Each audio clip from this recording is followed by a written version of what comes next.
What's up guys, this is Pinkacross, and today I'm doing roasting and fixing my viewers' teams, so I'm going to check out your team, analyze it, be a little bit mean about it for your entertainment, and ultimately fix it. I will be giving each team a score from 0 to 10, both before the fixes and after. But first, let's go over some rules. First up, I'm going to be rating these teams solely based on top level viability, not how fun they are, not how cool they are. It's all about that competitive viability. How likely are they to win? Not to say you shouldn't experiment, but this is about competitive viability here. Number 2, I'm going to be rating each team on a scale of 0 to 10. So 0 to 2, we're talking about a near guaranteed loss at a top level. 2 to 4 is a likely loss at a top level. 5 to 6, decent, but it still needs some work. 7 to 8 is very strong with a few flaws. And 9 to 10 is extremely strong, almost no flaws. And rule number 3, I will not change the key Pokemon or goal of the team when fixing it. So obviously if a team has a ton of crazy Pokemon, I'll have to change some of them, but generally if you built around an idea, you built around a nichemon, I'm not just going to swap that out for a bunch of standard Pokemon. We're going to go with the original goal of the team and the original vision and purpose of the team. Let's get right into it. First up, we have this Specs and Amorous Balance by L, and some things about this team are a W and other things are very much taking after the name of its creator. So looking at this Corviknight here, we got a Defog Iron Defense set, a fairly standard Specs and Amorous, Scarf Meowscarada, a Booster Speed Great Tusk, AV Primarina, and a fairly standard Boots Pivoting Glowking. So there are some things I like about this team. I like the double Fairy Core here, especially with a lot of Pokemon that put pressure on Glowking and even Future Sight support. The fact that these two, especially the Psychic Noise too, can really kind of hammer down at the things that are typically going to be taking strong Fairy attacks is really nice. And the other thing I like is good Pivoting Core, right? So you've got these two great pivots that can help get these guys in. One slow, one fast. Always nice to have. Now, for the things I don't like, we don't have hazards on this team. No Stealth Rock, which especially with a knockoff user like Meowscarada, no Stealth Rock is devastating, so that's a big problem. Also not a fan of this Corv set. Defog feels pretty unnecessary on this team. You have a great Tusk Rapid Spin already, and with how much an Amorous wants pivots, I mean, look at this defense. This thing isn't switching in that much. I would really want to go U-turn on that. So I would say initially I would give this team maybe a 5. It's got some real weak points, like the no hazards is a big problem in my opinion, but it covers its bases defensively quite well and has a fairly competent and effective offensive core. Now, as for what I would do to try and fix this, so the first thing I said, yeah, would be that U-turn. The next thing I would do, get rid of this. We can go HDB on Tusk. I think with Scarf Meowscarada, you're not really pressed to need that immediate speed control on Tusk. You could test it out and see how it goes, but I would be inclined to go Boots here and just add Stealth Rock over Bulk Up. I don't think you need the setup either. Stealth Rock, though, really important. Now, the other thing is, you're kind of weak to Zamazenta, and that sounds crazy with all the fairy types and fighting resist you have here, but a Sub-Terra Steel set, which is one of the most common variants there is pretty difficult for this team to deal with. Your only real answer is an Amorous, which is valid, but you know, it's very likely to get chipped because it's doing a lot. It's the main breaker on your team. It's weak to Stealth Rock, and honestly, despite being a quad resist, it is frighteningly bad at actually taking body presses just because of the support defense. Corviknight can kind of stack up alongside it, but once again, easy to overwhelm, can just die on entry, and it can also get hit with a critical hit. So one thing I would do is just make this Terra Ghost. Not a big change. You're not super weak to Wellspring. It's not the most fun thing in the world. Something you could do if you're concerned about the Wellspring matchup after this change, you could make something like Primarina, Terra Grass. It'd be worth testing, but I think the Terra Ghost, I remember when I was testing this on ladder, it did help me against Zamazenta on a few occasions, or on twice it helped me get past Zamazenta, so the Terra Ghost there is good. Another thing I would say, there are just a lot of BS sweepers out there. I think tricking a Scarf is such a great tool to have. It's too good to give up on Meowscarada. kind of a personal preference thing, but this also helps with the stall matchup, which your team was a little iffy on before, especially since you can't really rely on getting Stealth Rock up. If we're being realistic, Corviknight's probably going to just defog that every time, and you can kind of switch into your own Corviknight and block it and do PP pressure stall with the defog, but your stall matchup is a little bit shaky, and adding this trick on, being able to kind of just take one Pokemon out of commission, really big deal, and it helps out a lot. So the other, I think, you could change some Terra types. You could make this guy Terra Fire, right? As I said, you could make the Primarina like Terra Grass to resist Ogerpon. But overall, I would say this is a version of the team I'm fairly happy with. And one other last possible thing you could do to help with the stall matchup is go Superpower on this, Contrary Superpower, to help break past some Blissey. After the changes, I would give this team a 7.5. I was really happy with how it performed on ladder. It's a solid team. It's got a really, really nice breaking core, and that could even be a low ball. This team could be an 8.5. I'd have to test more to know for sure. I would guess 7.5, but really strong, really solid, dual fairy breaking core. Great submission from L. Before we continue, I wanted to warn you about some unfortunate news. There's been a recent Caterpie infestation. Taking over and consuming people's teams. And as you can see, this Caterpie does not even have good IVs. But this unfortunate infestation is affecting Pinkacross subscribers far less than the average individual. So please, for the safety of your teams, make sure you hit that subscribe button. Next up, we have a Sinistcha Hazard stack by Ophelia Natividad. So let's take a look here. We have a fairly standard defensive Sinistcha here as the spin blocker, and then as the hazard core, we have a Scarf Hisuian Samurott, a Helmet Speedy Lando, and now on the offensive side, taking advantage of these hazards, we have a Speedy knockoff Deoxys Speed, a Swords Dance Iron Valiant, and an Energy Ball Speed Booster Iron Moth. So this team has a lot of good stuff. I like this hazard core. These two Pokemon can get up Stealth Rock and Spikes very consistently, and they do so while applying offensive pressure, and Sinistcha, best in the business at spin blocking. Doesn't block defog like Gholdengo, but he blocks spin like nobody else, even with Heat Proof to get past some of the rarer spinners like Torkoal. So really solid core here, and pretty good abusers. This covers a lot of bases defensively. You got Iron Valiant here as the Dark Resist, Deoxys Speed here as a really solid, reliable speed control, and this Iron Moth absorbs Toxic Spikes and kind of provides an Iron Valiant answer for the team. So overall, a lot of good stuff here. I would say I gave this team a 6.5, the initial rating. It did really well. Very strong testing on ladder, but there are some things I don't like so much. So one is very, very weak to Raging Bolt. And I think that can be fixed with some micro adjustments. But if you look at this, this hates Raging Bolt, this hates Raging Bolt. These things all die to Raging Bolt. And then you've got an Earth Power Lando, which is not really a great answer. So Raging Bolt is absolutely terrifying for this team to an unacceptable degree. The next thing is, Ophelia, you are addicted to speed.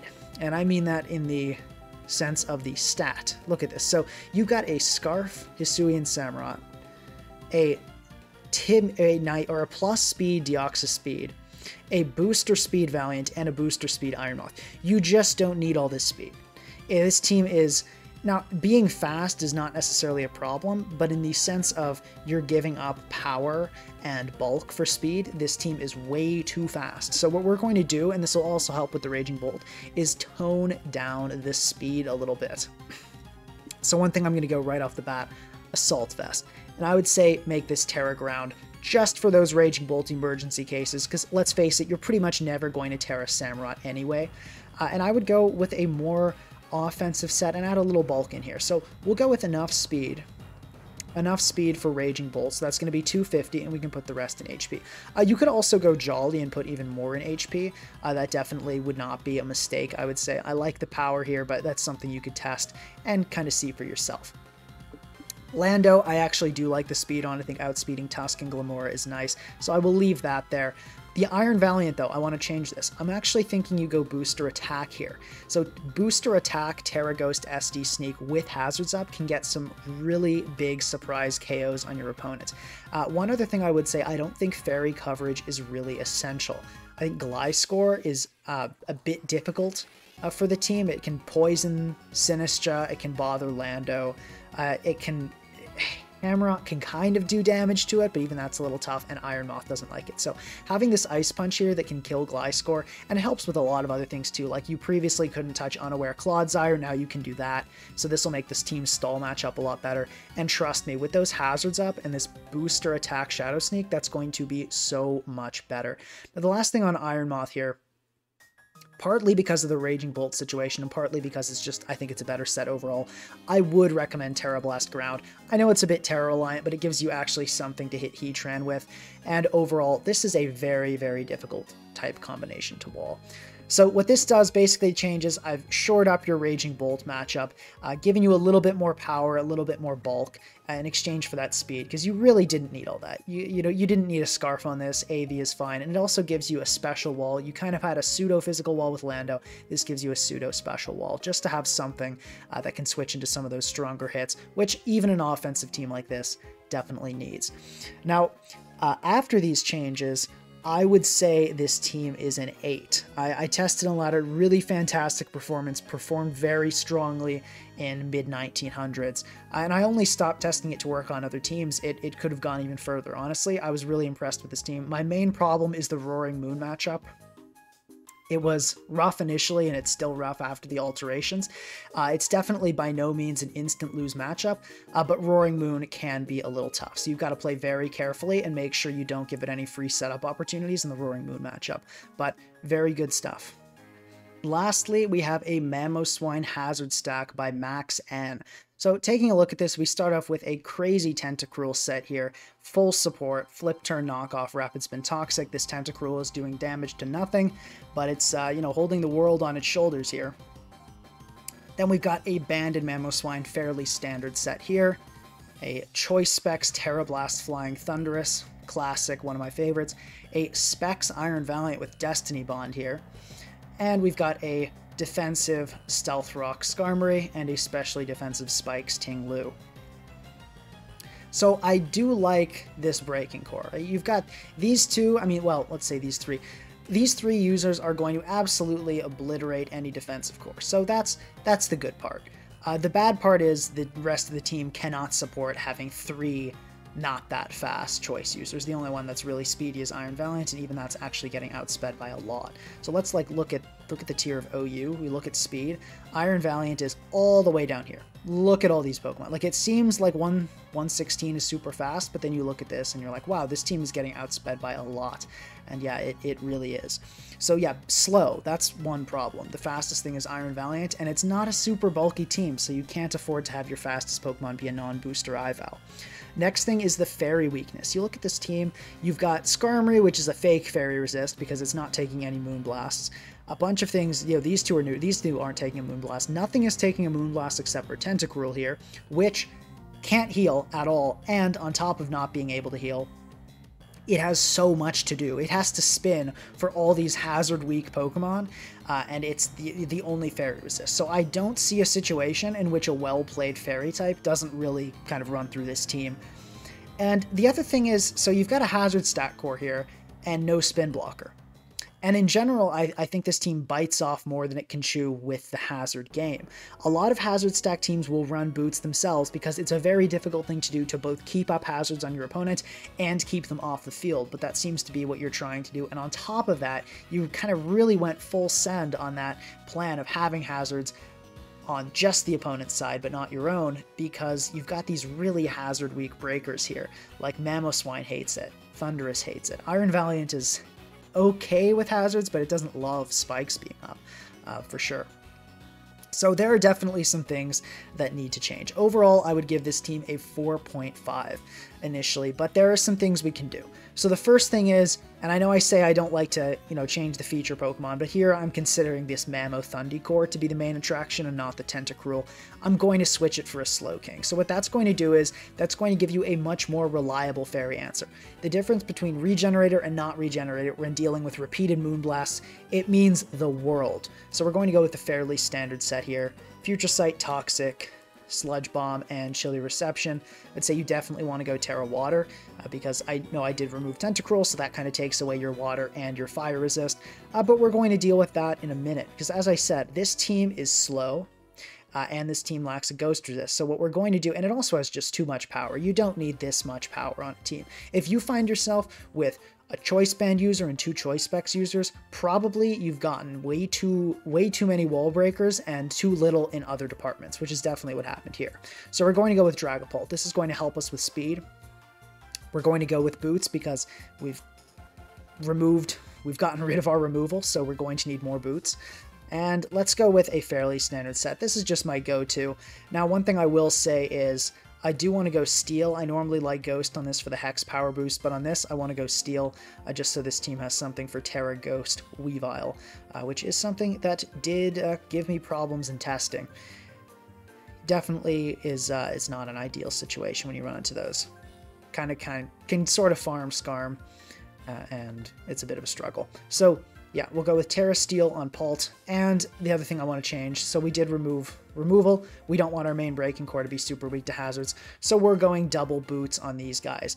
Trust me, with stats like this, the team will still be powerful enough, even with Boots. And getting rid of that burden of having to deal with hazards and just being able to be okay with your opponent setting hazards as you set your own is going to make this team a lot easier to pilot and a lot more consistent. So we're going to get rid of that. I think this set still works. I think it's still good. We'll go female to avoid Cute Charm here. But I think that set is still quite effective. I would like to change this a bit though. Now that we don't have the Terra Blast, we don't have the choice specs, Terra Blast flying is a bit less effective. I'd rather go Ice. And what that's going to do is just allow you to destroy Gliscor. And you're probably thinking, well, couldn't you just, switch into Mamo? You could, but then they switch into Alomomola, and then, you can both of these things can be walled individually. You want to have this be able to unwallably get pivots. And now it can do that with Terra Blast Ice. You now have an option that any fat team will get smoked. Especially if you have knockoff. So this is definitely going to give you the tools you need. I'd say probably you want to go this set, Terra Blast, Volt Switch, Thunderbolt knockoff. Even if you don't Terra Blast at least gives you something to hit grounds. It'll do, with a special attack stat like this, honestly, the damage you'll be doing to Lando, Tusk, it'll be pretty solid. So yeah, this is basically going to turn this into a hazard stack. You've still got this effective offensive core here. It's still solid. And the one thing I would say, though, I did take away the Iron Valiant. That made you a ton weaker to Kingambit. And you've already got a Whirlwinder here in the form of Skarmory. So I would change this to an Iron Defense Body Press set. And also, due to the Kingambit situation, you're definitely going to want to outspeed Max Speed Adamant, which will put you right there. Now, I tested this on ladder, and it actually almost got me to 2000s. This team was incredibly impressive on the ladder. I would probably give this an 8 after testing. Now, one thing I would say is that Thundurus should probably be replaced by a Zapdos. Now, I don't want to change that. I want to keep it within the confines of the team, the realms of the, what the builder was trying to do here. So I will not change that. But I do think that Zapdos would probably be better here. There's a lot of pressure on Skarmory as a physical wall, and I think between Dragapult and Mamoswine, you're kind of okay on breaking power for a hazard stack team, and I think you would appreciate another physical wall. And Zapdos still does that, putting pressure on things like Gliscor and Volt switching that Mamoswine appreciates. So probably a change you'd want to make, but this team, even without Zapdos, I would give it an 8 out of 10. Really impressive. Okay, I hope you guys enjoyed this. I'll be doing another video like this again, so keep watching videos. At one point I will announce that I'm accepting team submissions, and maybe you can be featured in one of my next ones. Hope you guys have a great day, and I'll see you next time.